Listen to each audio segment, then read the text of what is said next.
যে ওয়ার্ড দ্বারা কোনো কিছুর নাম প্রকাশ করা বোঝায় তাকে নাউন বলে। যে ওয়ার্ড দ্বারা কোনো কিছুর নাম প্রকাশ করা বোঝায় তাকে নাউন বলে। নাউন 5 প্রকার: proper noun, common noun, collective noun, abstract noun, material noun.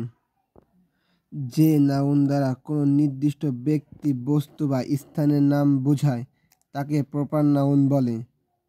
Common noun: যে জাতি দ্বারা একই জাতীয় কোনো ব্যক্তি, বস্তু বা প্রাণীকে নির্দিষ্ট করে না বুঝে সে জাতীয় সকলকে একসাথে বোঝায় তাকে কমন নাউন বলে। কালেকটিভ নাউন: যে নাউন দ্বারা কোনো ব্যক্তি, বস্তু বা প্রাণীর সমষ্টিকে বোঝায় তাকে কালেকটিভ নাউন বলে।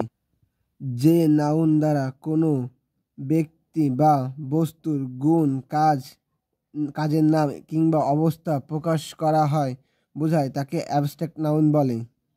ম্যাটেরিয়াল নাউন: যে নাউন দ্বারা ওজন আছে এমন কিছুর নাম প্রকাশ বোঝায় তাকে ম্যাটেরিয়াল নাউন বলে।